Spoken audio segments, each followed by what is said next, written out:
Investigative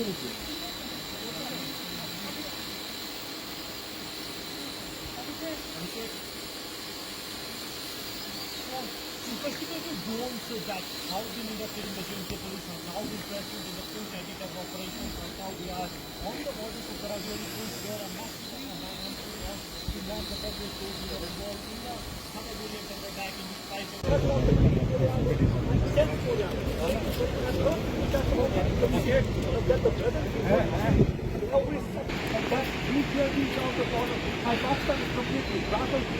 This G20 is that to be held and get revived. It's not only going to stop their narrative, but it's also going to get setbacks so far as the approach, and they will see that how they are problems. Because people is getting revived, they have to get some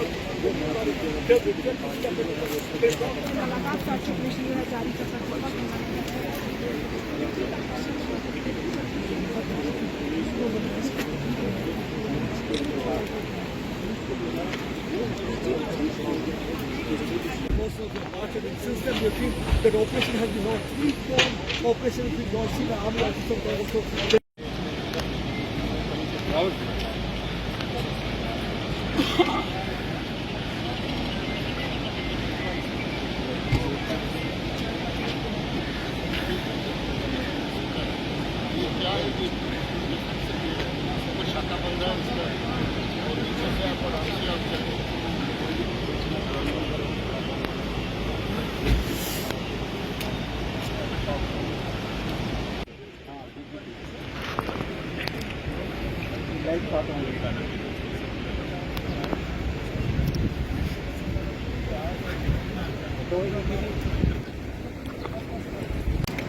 Regarding the attack on the army,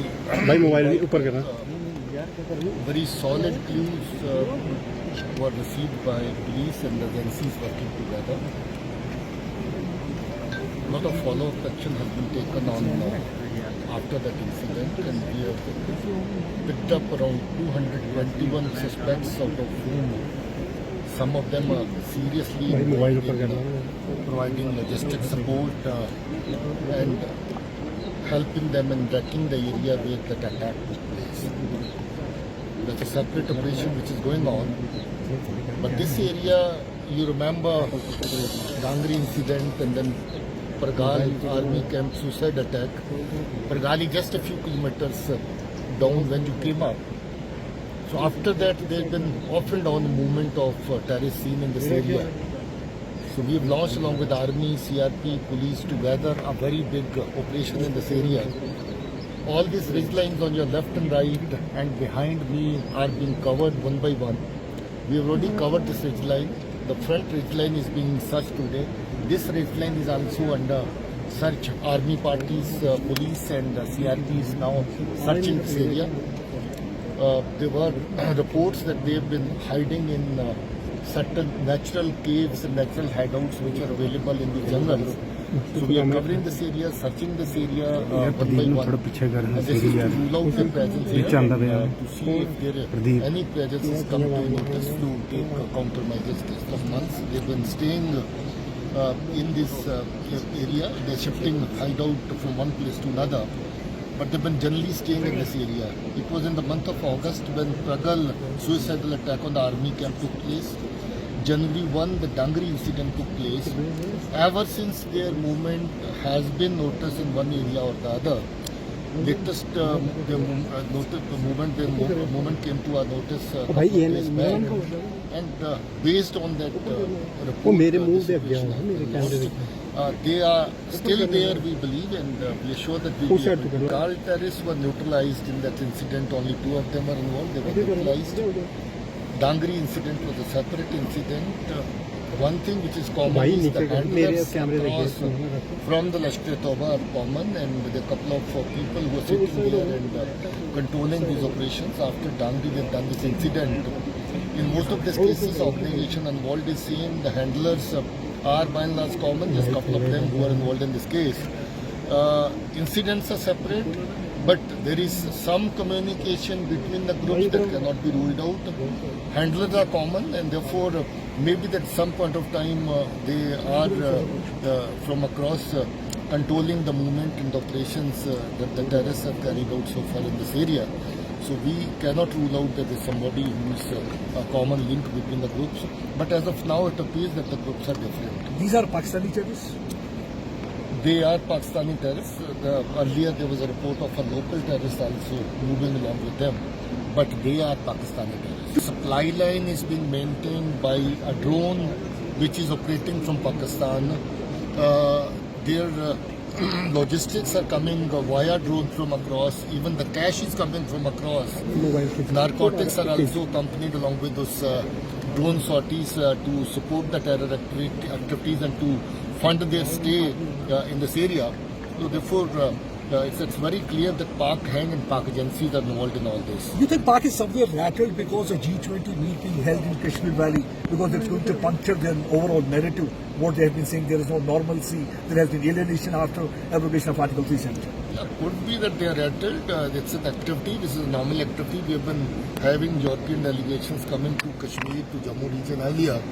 They have come and seen that things are much better. Things are very close to normalcy, and whatever remnant militancy terrorism is being seen, it's all being seen because of Pakistan agencies' active support in this region. They are launching Pakistani terrorists of Pakistan origin of Lashkar-e-Toba and Jaish-e-Mohammed. They are the ones who've been involved. They launched them to Jammu region. To remember that Fadain attack close to Honorable Prime Minister's visit. So this kind of activities are being carried out by the Pak agencies. So they seem to be, yes, they seem to be rattled. They don't want the people at large, the world at large, to know that J&K is a different scenario altogether. People want peace, people are with peace, people want development, and they are very happy with the changes that have taken place. One last message to, what will be your message to Pakistan and their agencies who are trying to destabilize peace in the region? See, I would only say that it's a lot of bad things happening in their own area. They must take care of what is happening there. And if at all,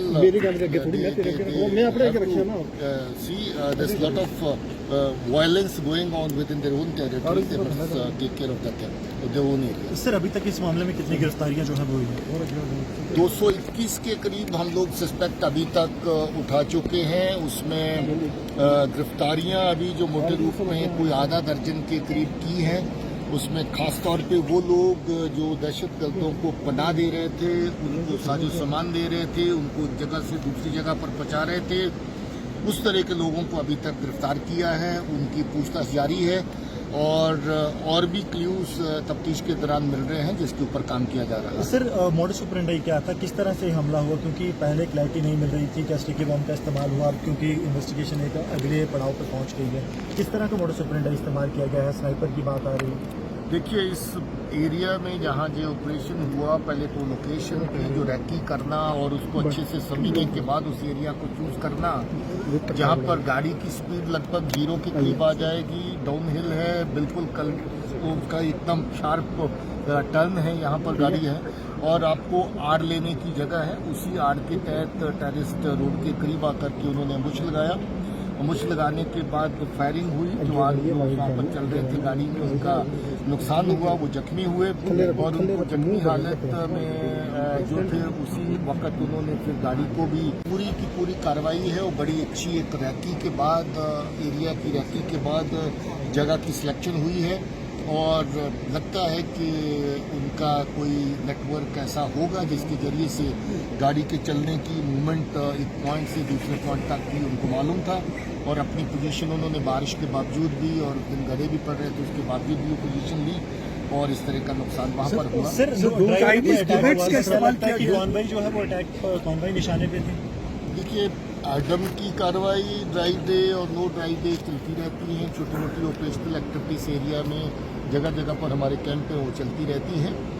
उसमें recce कार्रवाई के लिए थी या इसके लिए थी, इस तरह की बात अभी तफ्तीश में नहीं सामने आई है। इस तरह की सस्पेक्ट तो सामान इफ्तार का था या नहीं उसके बारे में मैं कमेंट नहीं कर सर सकता। कितने टेररिस्ट सर involved थे? 2001 के बाद इस तरह का इंसिडेंट राजौरी के अंदर हुआ था। टेररिस्ट की जो इन्वॉल्वमेंट है कम से कम हम लोग ये सोचते हैं कि 3 लोग इसमें इन्वॉल्व होने चाहिए, 3 से 5 लोगों की इन्वॉल्वमेंट इसमें लगती है और अभी तफ्तीश चल रही है और मुझे लगता है कि ये चीजें आने वाले वक्त में स्टील कोर सर, पीर पंचाल रेंज की अगर बात करें, इस पूरे बार। पीर पंचाल रेंज के अंदर कितने टेररिस्ट हो सकते हैं? क्योंकि 2001 के बाद इस तरह का इंसिडेंट हुआ, 2001 में ही राजौरी के अंदर 14 जवानों को शहीद किया गया था, बिल्कुल इसी तरह का इंसिडेंट हुआ। उसके बाद दोबारा आज 2023 में इस तरह का इंसिडेंट हुआ। क्या मानते हैं कितना टेररिस्ट? जहाँ पर एक फ्लोटिंग पॉपुलेशन दहशतगर्दों की जो पाकिस्तान से इस तरफ आते हैं रहती है, काफ़ी महीने वो एरिया में रहती करते हैं और इस तरह की कार्रवाई करती है, जिसमें काफ़ी लोग हम लोगों ने न्यूट्रलाइज भी किए। इस तरह के काफ़ी ग्रुप जो इन्फिल्ट्रेट करते हुए पाकिस्तान से इस तरफ आते हुए न्यूट्रलाइज हुए। इससे बहुत बड़ी तादाद तो नहीं है, मगर जब साइटिंग होती है एक जगह 2 की 3 की 2 की 3 की, इस तरीके से हम लोग ये सोचते हैं कि 2 से 3 ग्रुप जिनकी तादाद 2 से 3 4 हो सकती है, वो अलग अलग जगहों पे एक्टिव रहते हैं।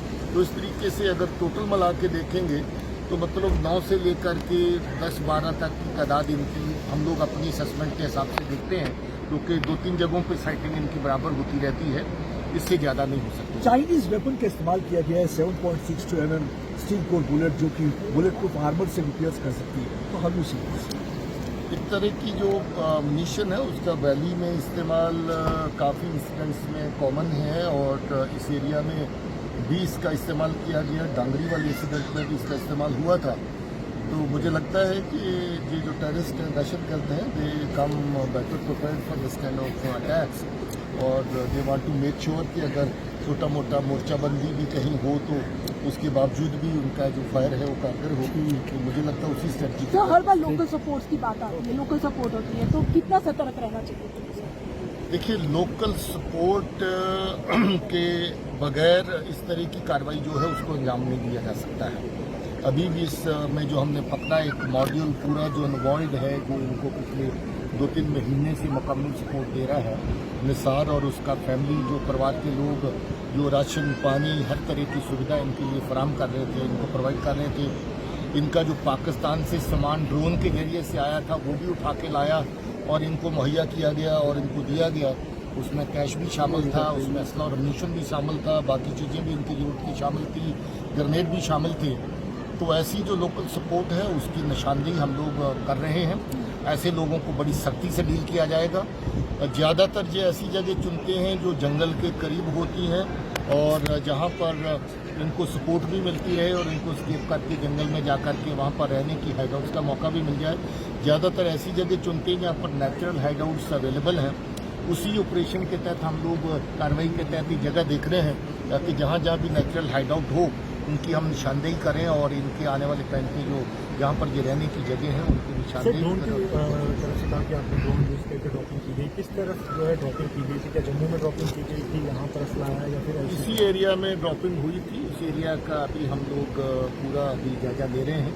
मौके पर ले जाके देखेंगे इनको कि कहाँ पर सामान आया था, मगर काफ़ी वारदातें ड्रोन की कार्रवाई के तहत ये जगह देख रहे हैं ताकि जहाँ जहाँ भी नेचुरल हाइडआउट हो उनकी हम निशानदेही करें और इनके आने वाले टाइम पे जो जहाँ पर ये रहने की जगह है उनकी सर निशानदेही ड्रोन की करें। तरफ से कहा कि आपने ड्रोन यूज करके ड्रॉपिंग की गई, किस तरफ जो है ड्रॉपिंग की गई थी? क्या जम्मू में ड्रॉपिंग की गई थी, यहाँ पर असला आया या फिर ऐसे? इसी एरिया में ड्रॉपिंग हुई थी। उस एरिया का अभी हम लोग पूरा अभी जायजा ले रहे हैं।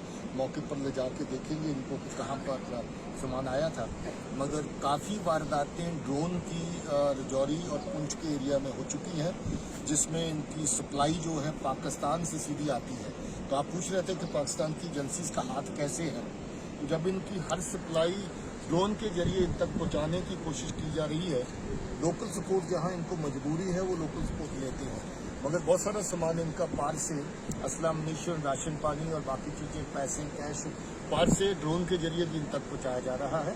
तो पाकिस्तान की एजेंसी जिसमें पूरी तरह इन्वॉल्व है और कौन कौन लोग इन्वॉल्व हैं उनका हमारे पास डाटा है काफी हद तक, उनके ऊपर हम काम कर रहे हैं। निसार पहले से किसी आतंकवादी गतिविधि में इन्वॉल्व था या निसार लंबे अरसे से पहले दहशतगर्द रहा है। 90s में ये कोई यहाँ पर पाकिस्तानी दहशतगर्द कमांडर यहाँ लश्कर का काम करता था, उस वक्त भी उसके OGW का काम करता था। ये पहले से भी हमारी नजर के नीचे था। इसको पुलिस उठा के 2-3 बार पूछताछ कर चुकी है। हमारी जो सस्पेक्ट्स की लिस्ट में पहले भी मौजूद था। इस बार भी इसके ऊपर शक था, इसको उठाया गया और कुछ corroborating एविडेंस मिला जिसकी बुनियाद पर इसकी पूछताछ हुई और उस पूछताछ की बुनियाद पर ये माना गया कि ये पूरी तरह इन्वॉल्व है और इसके फैमिली के बाकी लोग भी इन्वॉल्व हैं। क्या कुछ और भी लोकल इन्वॉल्वमेंट हो सकती है? और भी इन्वॉल्वमेंट का हमें शक है क्योंकि इनकी जो ट्रांसपोर्टेशन एक जगह से दूसरी जगह हुई है वो एस्पेक्ट अभी हम देख रहे हैं, क्योंकि इनको रखा कहीं और गया और अटैक किसी और जगह से जाके किया। तो वहाँ पर इनका कोई और मॉड्यूल जो इनकी मदद कर रहा था या इसी मॉड्यूल के तहत हुआ, पूछताछ से बात बड़ी कामयाबी मानते हैं सर आप ये जो मॉड्यूल बनता है? अभी ये जांच के दायरे में सब चीजें हैं, जो चीज सामने आएगी इसके बारे में। सर कितनी बड़ी कामयाबी मानते हैं जो मॉड्यूल बनता है? देखिए, कामयाबी तो तफ्तीश के हिसाब से देखते हैं तो अच्छी कामयाबी है। हमें बिल्कुल इस वक्त जो केस को एक डायरेक्शन मिली है कि केस को आगे कैसे बढ़ाया जाए, कैसे ये लोग आए, कैसे ये लोग रहे, कैसे इनकी मदद हुई, कैसे टेरर अटैक प्लान हुआ, कैसे लॉजिस्टिक्स अरेंज हुए, उन सब चीज़ों में केस की अगर रिश्ते देखें तो काफ़ी बड़ी कामयाबी है। मगर अगर जब तक उनको न्यूट्रलाइज नहीं कर देते जो उससे अटैक में इन्वॉल्व है, मुझे लगता है कि कामयाबी क्या उस पर की सुलांची की फाइल एक्टिव है अभी?